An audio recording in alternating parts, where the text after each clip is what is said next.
Hey there, traders. Welcome back to another episode of the How to Trade Stocks Options podcast. Today, we have a special guest on the line, TG Watkins. He is the Director of Stocks at Simpler Trading. And TG, I am very excited to have you on today. Great. Thank you very much. Me too. This is the How to Trade Stocks and Options podcast brought to you by 10MinuteStockTrader.com, where we give you the tools, tips, and tricks to help you trade faster and trade smarter. And here's your host, voted one of the top 100 people in finance by Redwood Media Group, founder and head trader of 10MinuteStockTrader.com, Christopher Uhl. The How to Trade Stocks and Options podcast is produced in partnership with my friends at FinClub.ai. I use the artificial intelligence data from FinClub as my primary indicator. I don't even take a trade if FinClub doesn't show me that I have a greater edge than any other traders in the market. You've heard the stats, 90% of traders fail, which is why you need to find an edge, and FinClub has that edge for you for just a few dollars a day. The returns produced by FinClub have been shown to be more than double that of the market, with win rates as high as 90%. I mean, they basically make it so easy. They're going to show you exactly what stock is going to exactly what price. Basically, they're handing everything you need to you on a silver platter. Listen, they are so confident that this will change the way you trade. FinClub.ai is going to give you 2 full weeks to test drive their service, and they'll even give you all their historical results so you can see exactly how it works and how it can dramatically change the way you trade. And that's exactly what I've done. So head on over to FinClub.ai to start your free 2-week trial, and I'll even throw in some extra bonuses after you sign up. Now, the only place you can get your discounts and free bonuses is at FinClub.ai. That's FinClub.ai. Man, I got to tell you, this has been quite the roller coaster ride that we've been on lately. Before we get really deep into that, let's give a little background about who you are, what you do with Simpler Trading, and then let's really talk about what kind of markets that we're in today. Yeah, absolutely. So I'm the Director of Stocks at Simpler Trading. I've been doing trading for actually many years. My dad actually took me to my first stock trading seminar back when I was 12. It's kind of one of the things I talk about. And from there, I started dabbling a little bit into it more in college, did some day trading. Wasn't quite my thing, didn't work out very well. And so I went into financial advising with New York Life and was an advisor for several years doing that. And then once I got out of that, I kind of went back to my roots and got back into trading. So I've been doing that full time for a little over 7 years now, and I've really been enjoying it. I created my own indicator, the moxie indicator, and that's really what's helped me get to where I am. And now I'm with the Simpler Trading team and just having a great time living life with this. Oh, very cool. Yeah, I remember you saying about the moxie indicator last time, and your Twitter handle has something to do with that too, right? What is it again? It sure does. Yep, moxie_trader is my Twitter handle. Gotcha. So tell me a little bit about the moxie indicator before we get too deep. Now I'm interested. Yeah, it's basically a momentum-based indicator. What we're trying to do is figure out exactly, how much gas is in the tank is one way that I refer to it, and then divergences, whether positive or negative. If they're negative, what we're looking at is we get actually higher highs in price, but the indicator is telling us that we're doing it on less energy, less gas in the tank. And so we look at these things and say, this thing's looking kind of unstable. The fact that it keeps going higher and higher and higher, but on less and less energy, we got to watch out for that. And then we flip it around if we're trying to look for a long. Like we've been seeing the market go down, down, down. Well, the indicator actually started to trend up even though price was going down. And we look at that and say, something inside is changing. We better be careful on the short side. And then as soon as it crosses the moving averages that I use to trigger with, that thing just started taking off. So it's very good. It's very accurate. It works for me because I'm very much of an engineer. I went to school actually for engineering. So very nuts and bolts kind of guy. And so that's what I needed, something that spoke to me in a certain way. Yeah, that makes a lot of sense. So speaking of markets going all over the place, right? We crested crested the wave in late February, and I went to all cash for most of March. Only last week did I start just dabbling in just a little bit because we've had these, lock limit ups and downs and multiple stops triggered during the day, and a lot of people have probably been caught off guard because they've never seen these kind of moves before, right? Absolutely. Where are you looking to trade something like this? Well, I did catch some really good stuff on the downside. I'm a little hesitant usually to trade short just because that's a thing that it's a rough side to go to, and especially when we've been in such a bull market, you don't want to be shorting the tops. That's kind of a challenging thing to do. But once we clearly got this signal that this thing is going down, well, I said, all right, fine, let's go short on this. So we made some pretty quick money on the short side, but you got to be careful because As you know, short covering rallies can be a real trouble to your account. So we have to take them very much like a sniper out there and make some quick short-term short plays. But right now, we've just been so oversold. I mean, we fell off of a cliff. We went 35 something percent down.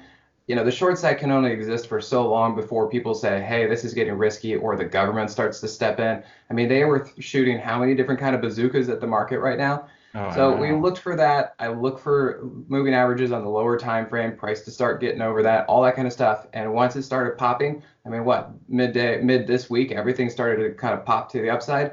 These are the kind of things that I look for because they're so oversold that when people need to get out, they do their short covering rally, and we get some really, really solid moves up to the upside. But they're quick. Yeah, without a doubt. I think it was 3 trading sessions, something like that, this week, where we went up 20%, right? Yeah. And if you were trying to bottom fish, you caught a great rally, but at the same time, if you were just riding the trend, that's going to really hurt your position to have that kind of magnitude of momentum there, right? It's crazy how big of a rally we can get inside of a bear market, right? It is. I mean, they say some of the biggest up days are during downtrends, and that's what we're seeing right now. Is because there's just that vacuum that gets sucked right back up for price. Yeah, without a doubt. So you were talking to me earlier about some moving averages that may be problematic as we move potentially sideways or up, or maybe even start going back down. What are you looking at for your moving averages that the traders out there should start to be aware of? Yeah. Well, let me first preface this right now that we've had just the first low. This is only right now just a bounce, and this is great. We're coming back to the moving averages. We're oversold. What I generally see after this is we come back down and somewhere around the lows, like not the absolute low, but we kind of come back down a little bit. And I want to see if we can kind of retest the low area, and then I think that'll bounce and we'll start drifting upward a little bit.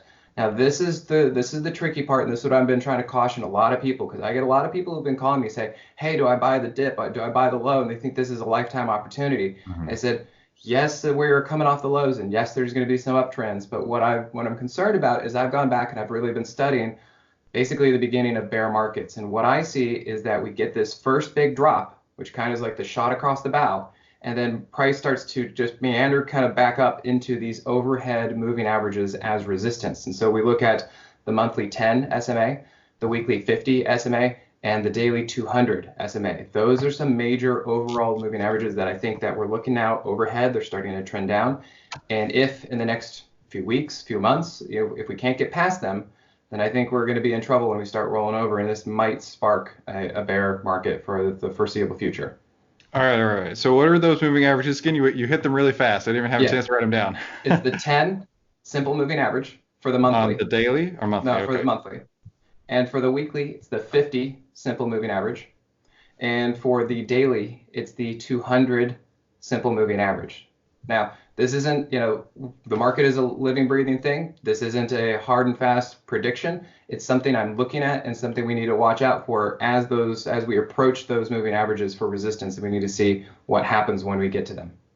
Yeah, absolutely. So now let's say that we do get a nice forceful thrust through there. Are you looking to see closes above that before you can really say, hey, you know what, this bear market may be ending, or how would you look for these technical levels here to change your trading style at the moment? Right. This is kind of where I wish I had a whiteboard that we could kind of draw. Oh, I get it. Yeah. But, first of all, we're going to get to those moving averages. The problem is those moving averages are going to be trending down at the time we get to them. So just imagine you're hitting your head on a ceiling. That's exactly what prices are going to be doing with these moving averages. And then we'll kind of roll over a little bit. And the question is, do we find some stability no lower than what we've been in this area right now, no lower than where we are in the last 3 weeks, because it's gone so fast. And then we need to see if we can eventually get back on top of these moving averages.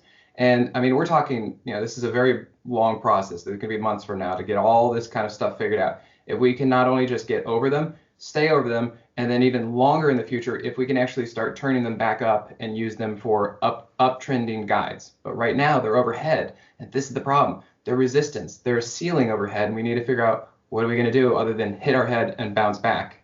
And do we keep going down, or can we eventually get through them to the upside? Right. All right. So there you got it, traders. We've got potentially the beginnings of maybe a rally. We'll see. But as TG was saying there, right, that this is our first low that we've really encountered. And a lot of bear markets have double or triple bottom lows, or inverse head and shoulders, things like that. So this may or may not be the first start, but I think what TG is really trying to point out is that as we are moving, right, because markets move, be aware of these levels here and watch what the market does when it gets to those levels, right? Absolutely. It may be a trigger to traders out there or even algorithms to say, when this happens, do that. And those could be the triggers that cause changes in the market, like TG is talking about there. So yeah, TG, like kind of going back to my background, I look at things very mechanically, and I look at the stock market actually as a physical entity, a physical universe in the digital world. I mean, moving averages are a thing. Price bounces off them. And the fact that now we are underneath all of these major moving averages, and these major moving averages are now starting to trend down, that's an issue that we need to look out for. Right. Well, TG, I got to say, this has been highly educational. I hope that the audience out there enjoyed this. I know I sure did, being able to talk about this and get a few levels in. Make sure you go and check out TG over at Simpler Trading and his Moxie indicator as well. I think that could be proving useful in the next few days and weeks as we try and figure out what kind of market are we going to be in. Are we going to start a new bull market, or are we going to continue a bear market? Who knows? So TG, this has been really great. Thank you so much for coming on the show today. Absolutely. You know, let's follow up sometime in the future and give the market some time, and let's see what happens as we approach these moving averages in these areas. Yes, absolutely. And enjoy your quarantine, because who knows how long we'll be doing this, right? That is exactly right. And that's kind of the concern. I'm a little bit worried what ramifications and ripple effect that all of this is going to have. There is a lot of pain out there when it comes to, individuals, businesses. We're looking at the airlines, the cruise ships. Granted, some of them should be better prepared for situations like this, but I don't think any of them ever had any kind of contingency plan to basically go to zero for a month, if not more than a month. So this is going to have some ripple effects, and I think that's why I'm wondering if this is going to change something for the next few years. On that topic, I just saw that the Cheesecake Factory would not be able to pay their landlords their rent on April 1st, which, the audience out there may be listening to this anytime in the future. Today is March 27th. That was pretty interesting to me. I was talking to my wife about it. We've got a Cheesecake Factory gift card, and I was like, we got to use this thing real quick because they may be out of business next week. I don't know. We are in unbelievable times before. We have never had this happen. Modern history just hasn't existed like this. And even in the best laid plans, like where we think, okay, maybe we need to hold for a few days or a couple weeks, we don't know how long this is going to be. And it might be, it's coming up, it's going to be a month. We know it's going to be a month already, and it might be longer than that. And nobody has planned for this. No, not at all. And it's crazy at my house. So my studio's in my home in an extra bedroom, and it's worked out really well when everybody's not home. But now when everybody's home, it's like, okay, I need a quarantine inside my quarantine. Keep the kids lock on downstairs. The door. Yes, the door's locked. Nobody's coming upstairs. So yeah, it's got its own challenges as well. And thankfully our school district has provided the kids laptops, and they're trying to do e-learning. But when my kids are talking back and they're like, I don't want to do this, I'm like, would you talk to your teacher that way? No, then don't talk to me that way. What's your deal? Yeah. I'm your teacher now, kid. Right? It's the Captain Phillips or whatever when the pirates take over the ship. I'm the captain now. I'm the captain now. Yeah. Yeah, this quarantine thing, it's definitely a challenge, at least in my household. And I hope it's going a little bit easier for you. Around the globe, everyone is experiencing this. India just went on lockdown too, and from what I'm understanding, the people over there are not really getting it, and they're like, "What are we trying to do?" And they're like, They're just nobody's had to experience this before. The best thing I can say that's coming out of this is the memes. Some people are really, really funny. It's given me kind of some inspiration that we got to look at this stuff, and for as much as we can, we have to kind of laugh and have a good sense of humor when things really are hardest. It's what keeps us afloat. It's what keeps us going as a society and as a culture, as just humans. And we have to kind of have some humor where we can in dark times. Yeah, without a doubt. Well, TG, this has been really great. I can't wait to catch up with you again, and we can discuss how things went around those moving averages. I'm really looking forward to it. Me too. It'll be great. Perfect. Well, thank you guys for tuning in to today's How to Trade Stocks and Options podcast. Be sure you go and check out Simpler Trading and TG, and tune in next time for more tools, tips, and tricks to help you trade faster and trade smarter. And I'll see you on the next episode. Hey, thank you so much for listening, and before you go, remember to head on over to finclub.ai to get your 2 free weeks of artificial intelligence stock picks. You've got nothing to lose and only the most advanced AI to help you trade with confidence at finclub.ai. That's finclub.ai.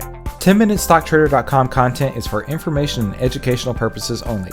It is not, nor is it intended to be, trading or investment advice or recommendation that any security, futures contract, options contract, transaction, or other financial instrument or strategy is suitable for any person. Trading securities can involve high risk and the potential for total loss of any funds invested. 10MinuteStockTrader.com and Christopher Uhl, through its content, financial programming, or otherwise, does not provide investment or financial advice or make investment recommendations. Investment information provided may not be suitable for all investors and is provided without respect to the individual investors and audience's financial sophistication, financial situation, investing time horizon, or risk tolerance.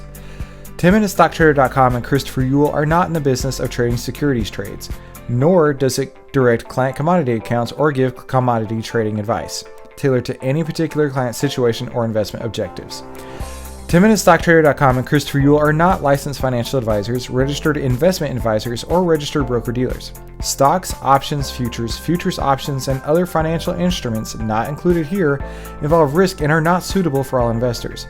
You alone are responsible for making your investment and financial trading decisions, and for evaluating the merits and risks associated with the use of any financial security and broker platform.